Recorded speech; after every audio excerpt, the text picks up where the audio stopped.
so you guys are aware about firewalls getting attacked. So here's another one. So this link will, of course, be on the page as well. Attackers leveraged AI to compromise 600 forward devices, right? So in case you haven't been aware, and I'm definitely not going to ask you in chat because I'm pretty sure you know, um, AI attacks exist. I know. Be still my beating heart, right? Very shocking. But this is different than scanning, right? So I'm going to go, give me a 22 in chat if you've heard all of our communications and theories about why VPNs are no longer safe. Spectacular. Oh, that's nice. Thank you guys very, very much for this. Awesome. So let me do a little bit of background. I'll reel it back a little bit and tell you about what's going on here. So firewalls at organizations, especially small to medium business, look, give me a 23 in chat if you have a $10,000 firewall. Right, of course not. You shouldn't. No, well, none of us are that important, right? So you're talking about a single digit in thousands of dollars device, maybe even under $1,000 device with limited processing power, and the job is to basically effectively protect you from the internet and give you and route your data to the internet through technology. It's not important. If I say NAT, nobody will understand except the few techs in the room. So they connect you to the internet and they keep you safe-ish.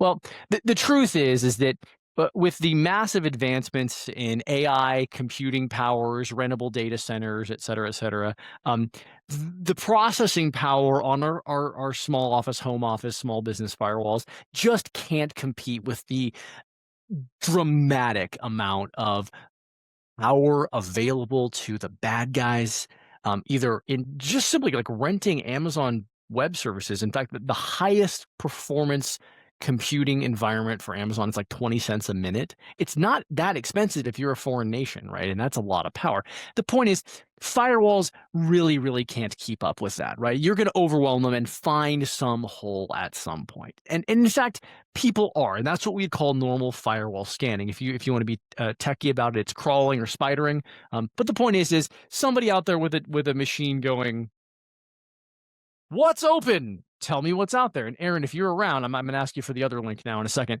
There is actually a publicly searchable database called Shodan, Shodan.io, so you can link it for me, everybody, where you can actually search a database of compromised accounts. And if you were on the call when I did that, good for you. Give me a 23 in chat if you were on the call when I showed Showdown off and I showed, hey, here's how you do a search of the databases out there.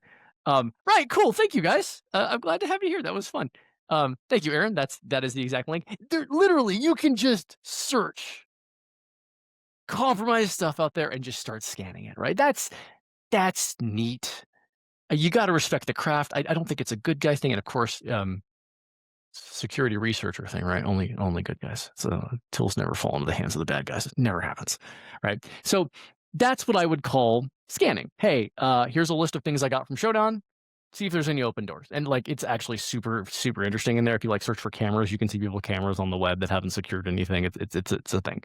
But why is this different, right? So when it comes to AI, people go, "Oh my gosh, Steve, AI is going to write these programs and they're going to code and hack me." And by the way, give me a 24 in chat if you've heard of Claude's Mythos, which I will talk about momentarily after this.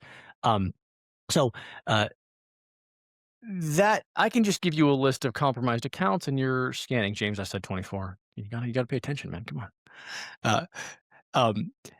That's fun from an attacker perspective.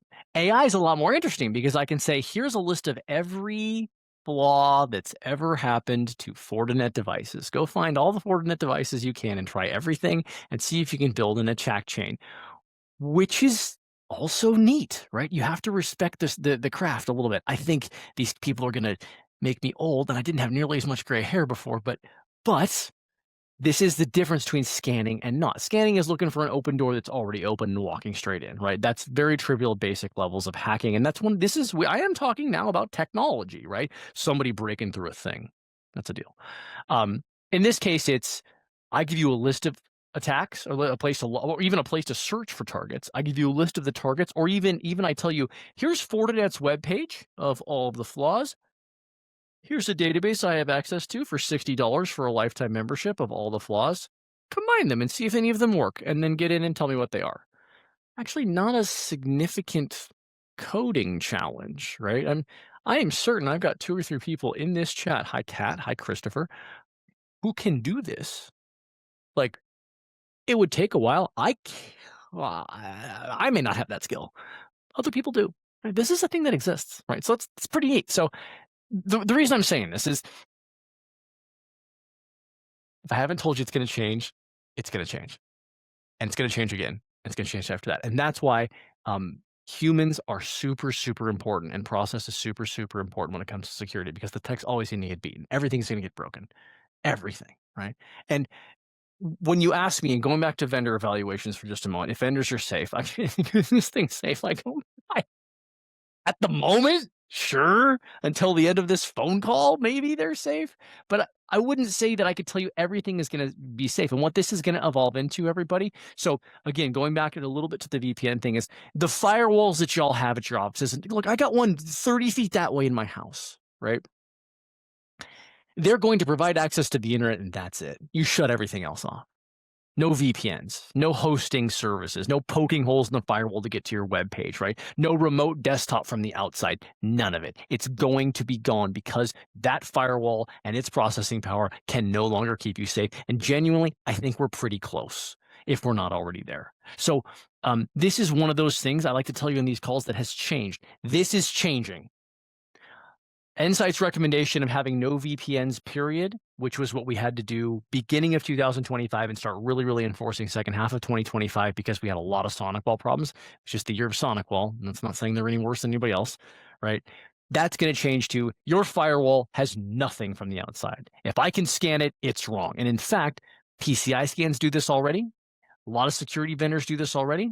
A lot of insurance companies do this already. If I can hit anything on your public IPs, it's a failing. It doesn't matter what it is. It's just not okay. So if you're an IT administrator, hey, Belden, what's up? Hey, James, what's up? If you are IT, please understand at some point it's going to be all either hosted services in the cloud or no remote access, right? Just the remote access is going to go through like a VPN style, like give me a 25 in chat. If you're familiar with zero trust network access, we call it ZTNA. If you're an Endsight client, it's probably Cloudflare. Heck yeah, let's go.